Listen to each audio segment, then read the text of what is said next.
Throughout history, horse whisperers were thought to have mystical knowledge. For many, mystical knowledge suggested use of the arts of sorcery and witchcraft, and it is not surprising that some particularly skillful trainers were burned as witches. In fact, it was not only the trainer who was at risk.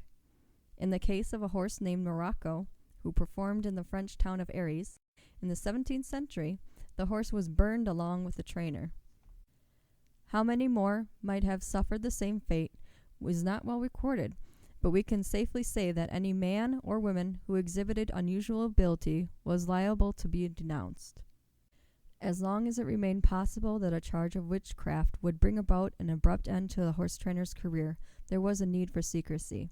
Just to be seen talking to an animal was quite enough to attract a charge of devil worship. The early Christian church did not take to such ideas at all well, along with the earth revolving around the sun and the earth being round. It is no wonder, then, that those who were skilled also became somewhat tight-lipped about their work, and often chose to do it in a place that was safe from prying eyes. So we have mysticism, secrecy, and silence, all the ingredients for the creation of the myth of the horse whisperer. Once the practice of burning witches had finished, showman practitioners began to flourish. The aura of mystery remains, but not as witchcraft. Larry truly believes for him that it is a gift from God.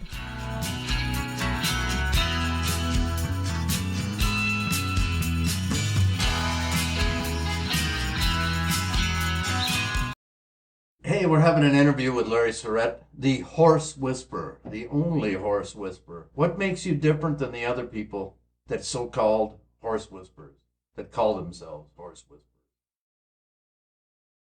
Well, John, I watch them on TV all the time, and it's almost comical to me. And let me tell you why. They see this, and they think it's the gospel. Okay. But they miss all this. If they only knew you could take all this with this and turn a hard job into a simple job, easier for a horse to understand, easier for him to retain, he's happy working for you, they miss it. They miss so much. It blows my mind. It literally blows my mind. And these are the biggest names in the industry on TV, watching them going, how come you don't know this? So you're saying they make a lot of mistakes? It's lack of knowledge, John. Okay. It ain't mistakes. It's a lack of knowledge. Like I always tell students, if I try to rebuild a transmission, I'm going to screw it up. I don't know what I'm doing. If I try to fly an airplane, I'm going to crash it. I don't know what I'm doing. Right. It's lack of knowledge is all it is. It's all it is, lack of knowledge. So when did you get started in the horse business? I was pretty blessed, John, at a very young age. Okay. Very blessed at a very young age. When I was 12 years old, I moved out of the house. Problems, family problems, whatever. Financial problems. My dad was in a nut hospital, got shot in the head in the war, and this and that. Mom's trying to support 5 kids, of which I was the bottom of the totem pole. And that's another whole nother story. But make a long story short, I moved in with a Native American family. Jimmy Joe and Shannon and Babe and Joe. Old Joe was from Leech Lake Indian Reservation. And they had a horse named Bonnie. That, I mean, I always got along with animals. I got in trouble in kindergarten for teaching my dog to sick the neighbor kid. And I mean, I've always got along with animals, but this horse, her name was Bonnie, I was the only one she'd let ride. I'd get on her and ride her, and everybody else, she'd buck off or run them into trees or whatever. But I just got along with this horse at a very young age. And I knew back then it was kind of a gift. Mm-hmm. Not what I needed, but kind of a gift. And me and Bonnie were best friends. Mm-hmm. And I was probably 12 then. So how many horses did you have, or how did you acquire horses and start your training? But you know, it's funny because I started buying horses at a young age because I knew I could make money with it. Mm-hmm. And I bought horses from Sarge and Don Schulte. Sarge is still alive, but Don passed away years ago. And I remember buying horses for $47.50. I'd get them riding and sell them for $110 Mm-hmm. back then. And believe it or not, by the time I was 13 years old, and this is the honest to God truth, and you can ask Sarge, he's still alive, I owned 13 horses.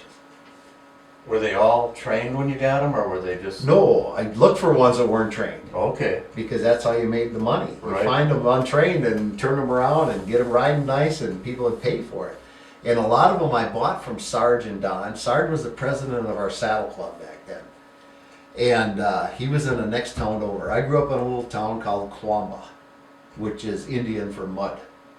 Population, maybe 80 some then. Wow. I used to ride horse to town to get our mail. We had Pokeo boxes. I used to ride horse to town to get our mail. Anyhow, Sarge was the president of our saddle club in the next town over. And I was buying these horses from these guys for 40, 50 bucks. I'd get them riding, sell them for 100, 110.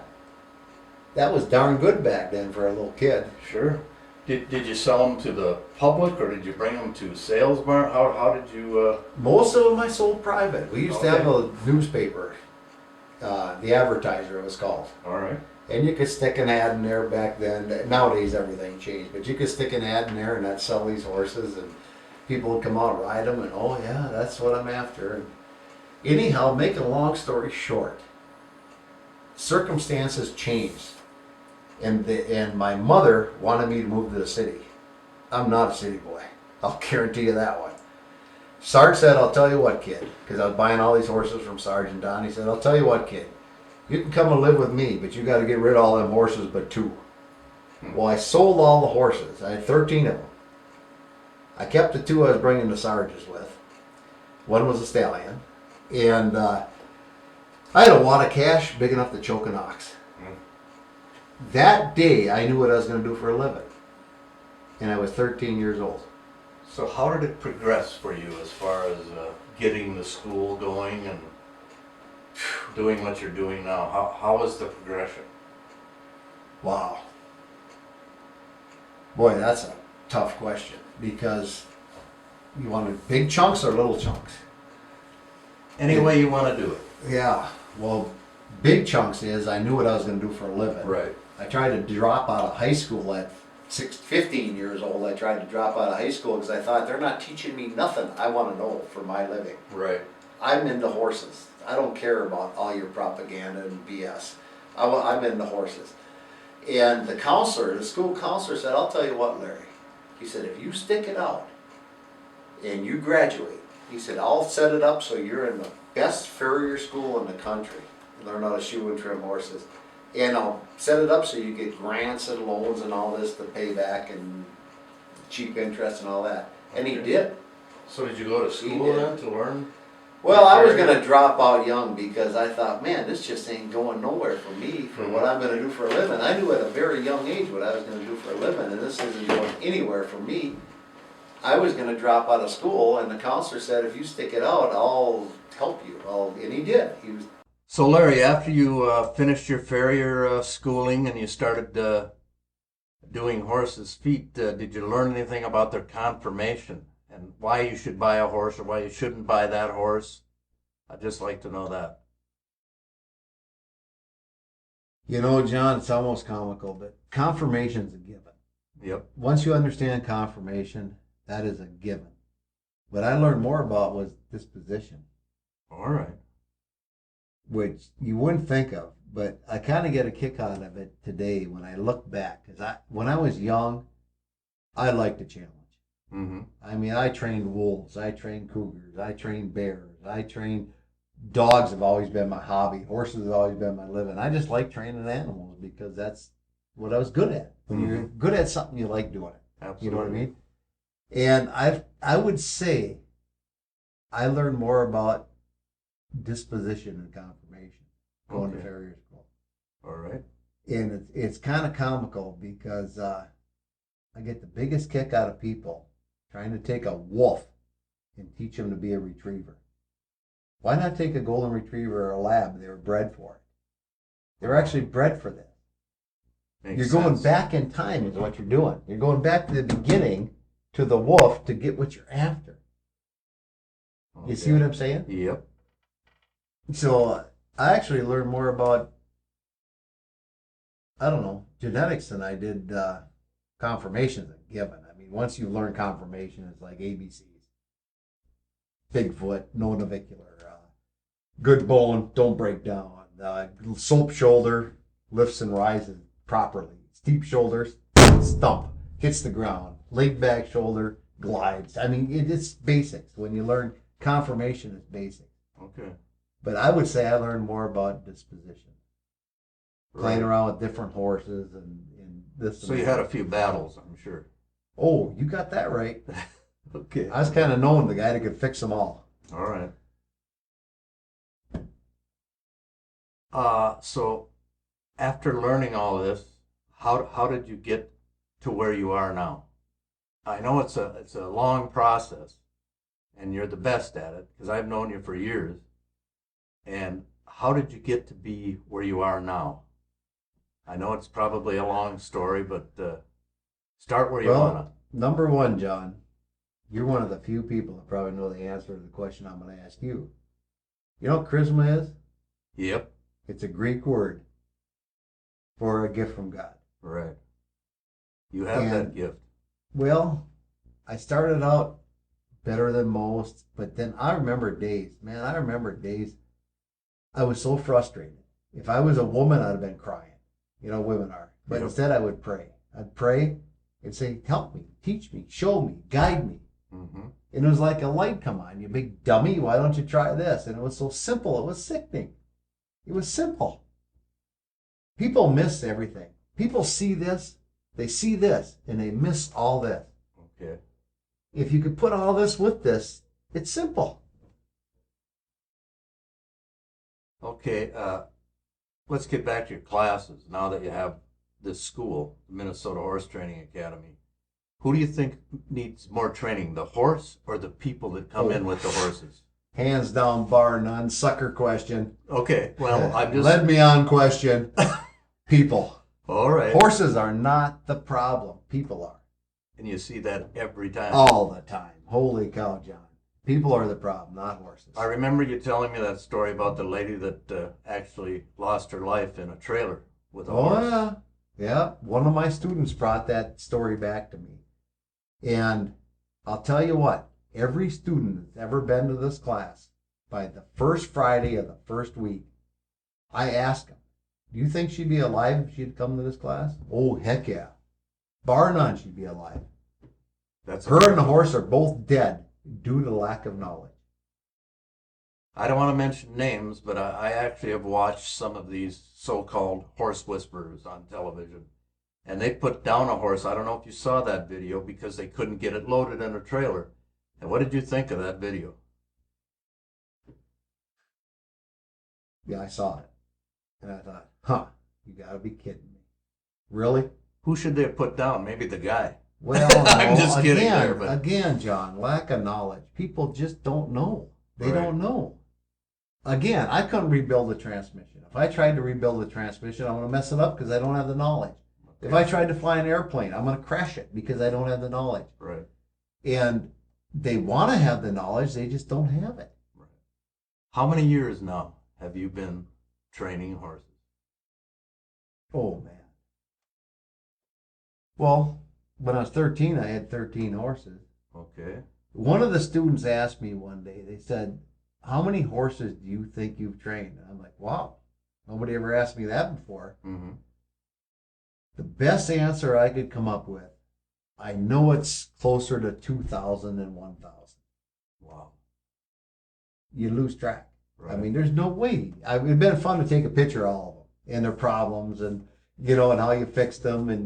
But it's closer to 2,000 to 1,000. That's amazing. How many horses or how many students have you trained through this academy? Oh, man, hundreds and hundreds. And what are their usual responses They can't believe it. in 3 weeks? In fact, John, the last 6, 7 years, we've been going 20 years this year. We're going to do our big St. Jude Children's Research Hospital ride with our 20-year anniversary is what we're going to do this year. And they can't believe the program.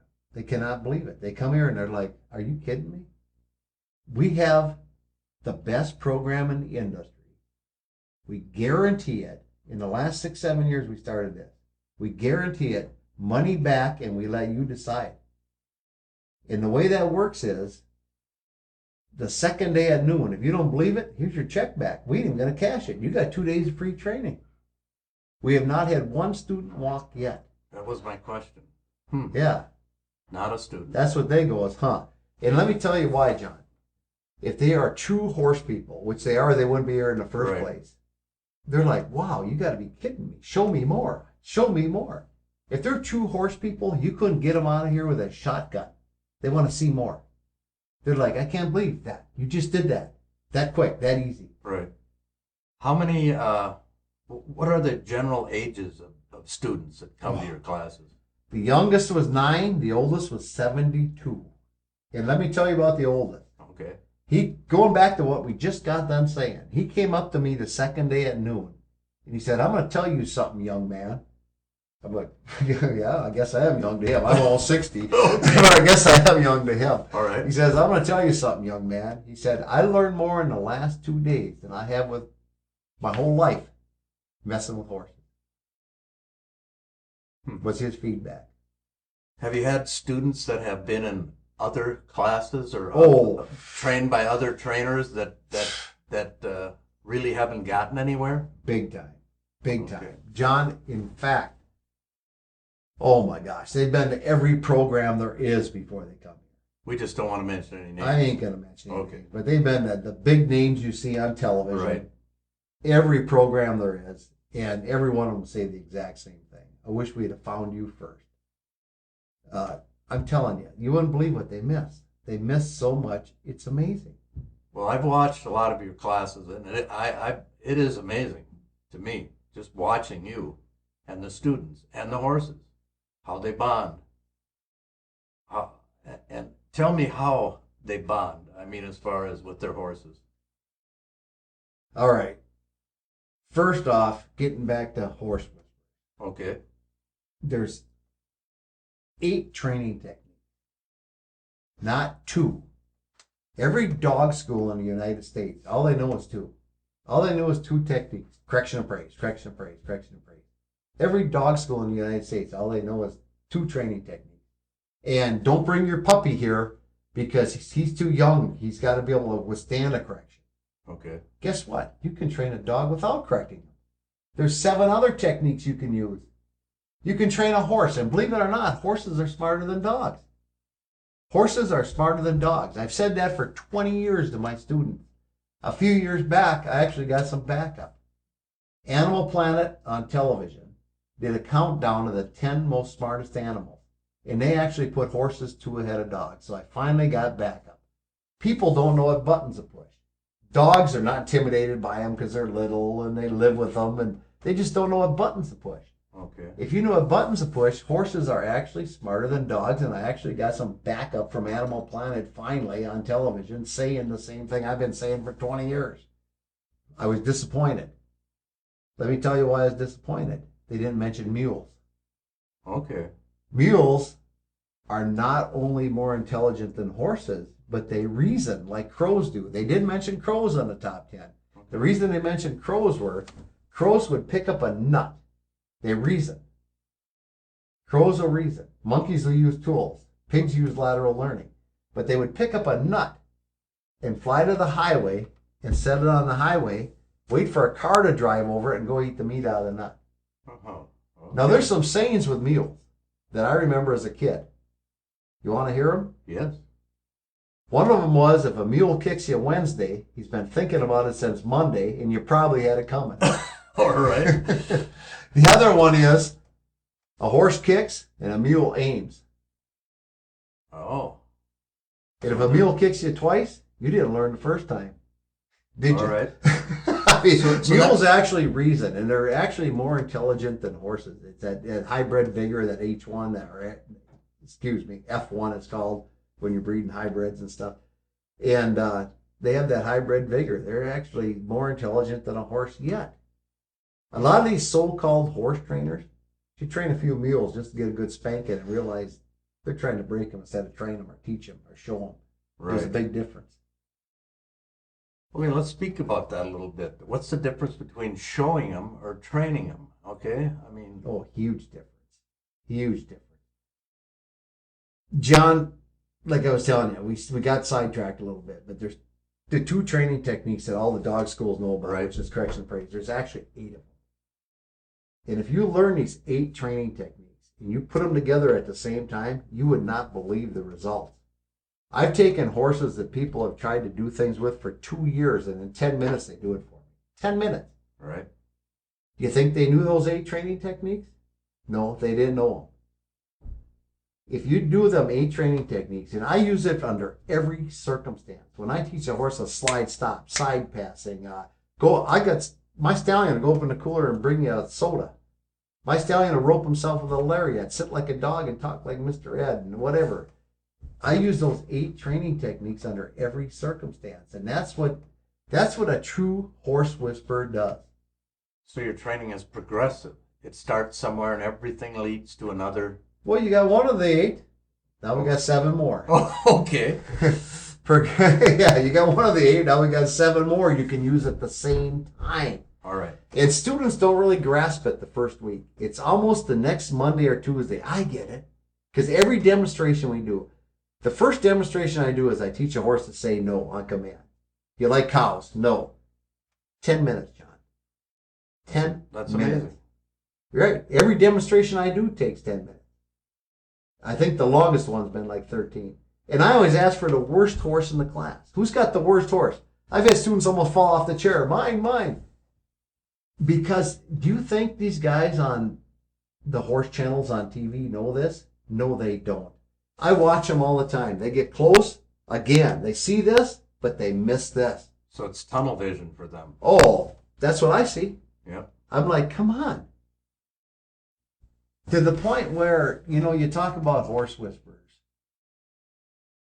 You like to keep it secret. I've had every student that's ever come to this program sign a form that they're not going to show the competition. Every one of them. Well, that's important. It's your information. Well, if you ever did research on horse whisperers, a lot of them got burned at the stake for being witches. They wouldn't share the information. All right. And they were French people, just like I am. I mean, if you know something, why share it? Right now in my life, I'm torn in the middle. I know I'm almost dead. Do I want the world to know this, or do I want to keep it hidden? Or pass it down to one of... Exactly. Right. Exactly. I'm at that age where maybe I should show them. Maybe I should show the world. But then again, I've had every student for 20 years sign a form that they're not going to show the competition, how easy it could really be. So walk me through your classes a little bit. What happens the first week, second week, third week? How does it progress? Well, funny you'd say that, because I watch these guys on TV and what they miss is amazing. Believe it or not, John, even the proper order to do things can make it so much easier for your horse. Mm-hmm. I get the biggest kick out of when we jump in the back of the pickup truck. I ask the students, I go, how long do you think that's going to take to get them in the back of the truck the first time? 5 minutes, 10 minutes, 20 minutes. You know what the average time is, John? No. 2 seconds. Really? 2 seconds. Why? Why does it take 2 seconds? Because you do it in the right order so the horse understands what you want before you get there. I watch them on TV, they miss that all the time. They miss it all the time. They talk it, but they don't know it. So first week, when do they start riding? If they have a horse that they can't ride, it's a bucker or whatever it is, it's never been ridden before, how long does it take them to actually start getting on the horses? Every horse is different. Okay. And I don't push them because, number one, if there's a doubt in your mind, it's there for a reason. And it could be from something somebody did in the past that created a problem that's going to haunt you because they did it wrong. If you do it right, there's a foundation or association training it's called. If you do it right, I mean, I play with my colts and teach them things that they will use when they're 2-3 years old being rode. Right. And these are weanlings. Done right, it only takes a week, and these horses are ready to mount, saddle, be rode, whatever, and do it right, and do it safely.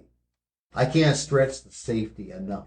Right. Well, we had a common horse together, and that was Chemo's Queen. Yeah. And there was a prime example of something happened when she was younger. And that's a good story. You know, when I talk about the 10 things that get people hurt, every class I ask your name and how you got hurt, and I talk about the 10 things, every one of them fit under one I call is the 3M Corporation trained that horse. They go, what do you mean the 3M Corporation? Man-made mistakes. Okay. The 3Ms, man-made mistakes. And again, going back to lack of knowledge, they just haven't got a clue. And they create these holes in the horses that are this big because they don't know what they're doing. Well, you had that horse. It was my horse, that Chemo's Queen, and she was a thoroughbred. And you told me if somebody gets a hold of her that doesn't know what they're doing, she's going to hurt them. And what happened? Her start in life was a bunch of cowboys. Right. Wanting to cowboy her. And she was just that temperament where horses have fight and flight mode. She had more fight mode versus flight mode. And with her temperament, she snapped back. She came back at him. And I knew that you could not use correction with this horse. You had to use the other 7 techniques. Okay. We just talked about earlier. Right. And that's what I did. I didn't use correction at all with her. I used the other 7 techniques because that's all she knew was correction and snap back and protect yourself. Right. All she was doing was protecting herself. Right. She got to the point where she hated people. And what happened with that trainer that I gave her to? Well, what happened was I turned her around, and holy cow, to this day, that's one of the most powerful horses I ever rode in my life. Mm-hmm. That horse could eat ground like you wouldn't believe. I never seen such an animal. She could, man, not only was she gorgeous, but she was awesome. But the problem was the man-made mistakes, the 3M Corporation. Mm-hmm. All they wanted to do was correct her, where she actually hated people. Right. Or if you didn't use the other 7, she wouldn't work for you. So I told you, I said, the last thing after I fixed her, I said, John, whatever you do, don't let some cowboy get a hold of this horse and try and cowboy her, because she'll kill him. I was talked into it by this gentleman. Oh, yeah, because they all think they know, don't Right. they? They all think they know, but they don't. And what actually happened? Do you recall, Larry? What happened? Well, I think, she was working good for me, but I think you give her to some cowboy and she Right. spanked him. Yep. He hit her head on, not realizing there's 7 other techniques you could have used, and she'd have worked just fine for you. Right. She almost killed the man. Well, yeah. I've trained a lot of them, John, that almost killed a man. Right. I trained one for John Hopkins that almost killed 2 trainers. I trained one for Waylon that almost killed 2 trainers. I trained one for my cousin that almost killed who knows how many. That's why the people need to know more than the horse. Yeah. Well, that's a fact. Right. That's a fact.